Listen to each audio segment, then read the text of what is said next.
Exercise 7.2 question number 1. Find the coordinates of the point which divides the joint of -1 7 and 4 और -3. ठीक, ये book किसकी है? 4 और -3 इन रेशियो 2:3. ठीक है, कहते हैं कि भाई ये पॉइंट्स जो है -1 और 7 है, 4 और -3 है, इसको किस रेशियो में बांट रहा है? 2:3 में. मीन्स हमारे पास m1 इक्वल टू दिया हुआ है 2 और m2 दिया हुआ है 3. ठीक, तो इस r पॉइंट को, जिस पॉइंट से ये बढ़ रहा है उसका कोऑर्डिनेट निकालना है, यानी यहाँ पे x और y को हमें निकालना है. ठीक है, तो मैंने इससे पहले वाले वीडियो में बताया था आपको फॉर्मूला x इक्वल टू, ठीक है, क्या m1 x2 plus m2 x1 upon m1 plus m2.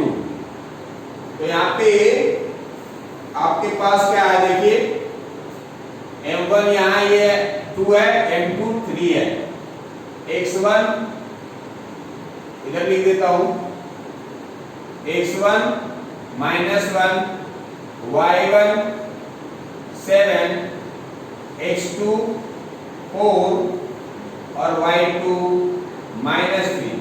तो यहां से अब इसमें x के लिए तो फॉर्मूला ही है, इसमें पुट करते हैं, पहले y बाद में निकालेंगे.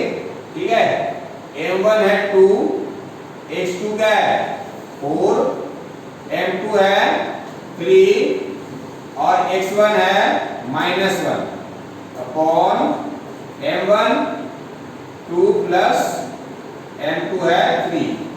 इस तरह से इसे सॉल्व करेंगे तो 4 2 जा 8 और -3 अपॉन 5 और 2, सॉरी 3 और 2 5. 8 में से 3 माइनस 5 को 5 से डिवाइड कर देंगे 1, यानी x निकल के आ गया हमारे पास 1. अब y निकालना. ठीक, तो y इक्वल टू इसी तरह से formula m1 y2 plus m2 y1 upon m1 plus m2. m1 2 है, y2 क्या है -3 प्लस m2 3 है और y1 7 है upon 2 plus 3 m1 plus m2. तो ये क्या हो गया, देखिए 2 3 जा 6 माइनस के 6 और 7 3 जा 21/5. 21 में से 6 माइनस हो जाएगा 15 आ जाएगा अपॉन 5, कट गया 5 3 जा 15. इस तरह से y आपका 3 आता है, तो यहां लिख देंगे कोऑर्डिनेट्स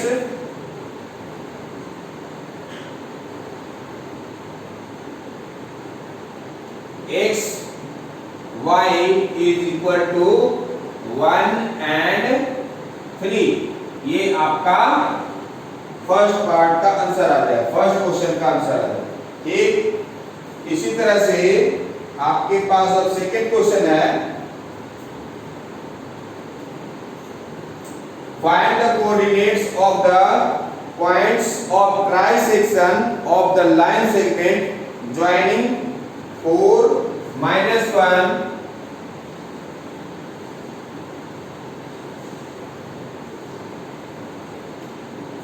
4 -1 और -2 -3. अब इसका ट्राई सेक्शन का मतलब क्या होता है? ट्राई सेक्शन का मतलब होता है कि ये 3 पार्ट में बटा हुआ, 3 इक्वल पार्ट्स में। तो यहाँ पे ये हो गया एक, मान लिया कि ये हमारा था ए और बी पॉइंट्स है, ये पी है और ये क्यू है। 3 इक्वल पार्ट्स में बटा हुआ है, A P, P Q, B Q, 3 parts में बटा हुआ है। तो इस तरह से आपको तीनों पॉइंट्स का कोऑर्डिनेट निकालना है, कोऑर्डिनेट्स निकालना है। तो क्या होगा, देखिए जब ये 3 इक्वल पार्ट्स में, ट्राई सेक्शन का मतलब 3 इक्वल पार्ट्स में बटा हुआ है, तो यदि हम क्वेश्चन नंबर ये पॉइंट पी के लिए निकालेंगे कोऑर्डिनेट, तो कैसे निकालेंगे? यहाँ पे m1 तो ये जो होगा यहाँ a से p तक होगा, यानी एक पार्ट हो गया ये, और m2 जो है वो कितना हो गया, एक पार्ट और 2 पार्ट, ये पूरा यहाँ से यहाँ तक लिया जाएगा, तो m2 2 आ गया। ठीक, x1 y1 ये दोनों हो जाएंगे, x2 y2 ये होगा। तो यहाँ पे इसको लिख लेते हैं, है ना, इस पॉइंट के लिए point for point P, for point P। इस क्वेश्चन में बच्चे कंफ्यूज होते हैं, थोड़ा कंफ्यूज होने की जरूरत नहीं, बहुत सिंपल है। देखिए सिंपल तरीके से बता रहा हूं मैं आपको। क्या है, x1 4 y1 -1, x2 -2 और y2 -3। ठीक, अब हम P पॉइंट के लिए ना निकालते हैं यहाँ पे x और y कोऑर्डिनेट। इसी तरह से फिर Q के लिए निकाल देंगे।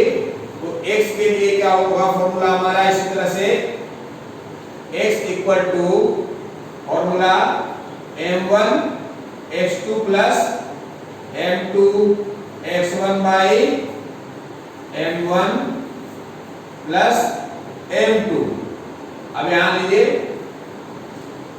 m1 कितना है 1, x2 कितना है -2 प्लस m2 है 2 और x1 कितना है 4 अपॉन 1 प्लस 2, क्योंकि P पॉइंट के लिए m1 1 है और m2 2 है।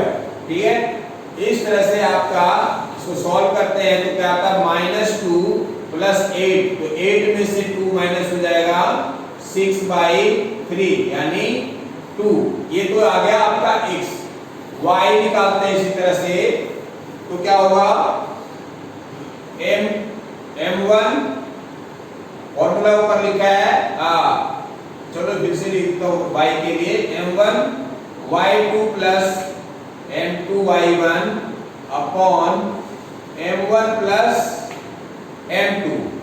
क्या होगा, m1 कितना है हमारे पास 1, y2 है हमारे पास -3 और m2 कितना है, m2 भी m2 है 2 इसके लिए ही, है ना, और y1 क्या है, y1 -1। ठीक, अपॉन m1 प्लस m2 यानी 1 प्लस 2।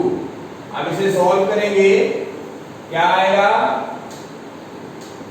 देखिए -3 और -2 -5 अपॉन 3, ये आ गया हमारा इस पॉइंट के लिए।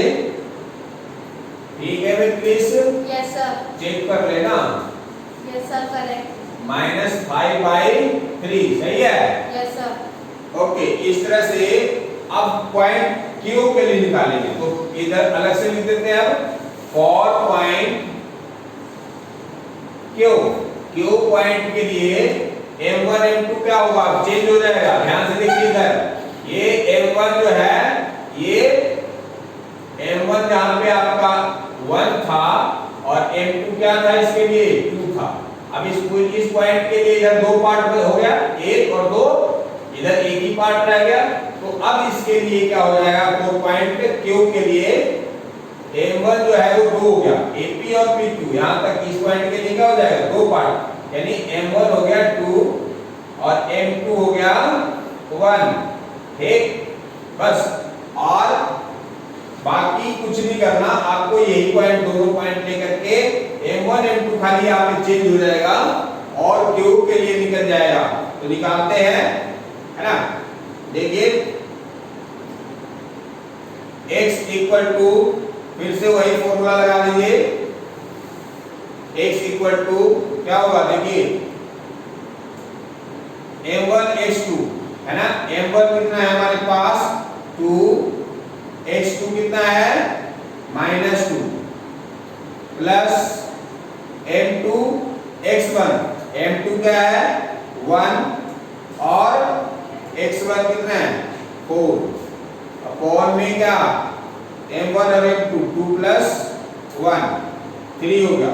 ये देखिए माइनस के 4 माइनस 4 2 जा 4 माइनस 4 और प्लस 4 अपॉन 3 यानी 0 अपॉन 3 0। चेक कर लो। ठीक, इसी तरह से y क्या निकलेगा, y जो है y क्या निकलेगा, y इसी तरह से फॉर्मूला लगाइए, m1 क्या हो गया 1, y2 है हमारे पास माइनस के 3 प्लस m2 है 2, सॉरी m2 है हमारे पास 1 और y1 है क्या -1 अपॉन 2 प्लस 1 क्या आएगा माइनस के 3 -1 अपॉन 3 माइनस के 4 अपॉन 3। ठीक है भाई Chris? Yes, sir. Is it true? Sir, let me check. 0 और 4/3 -2। ठीक, दोबारा समझा दो।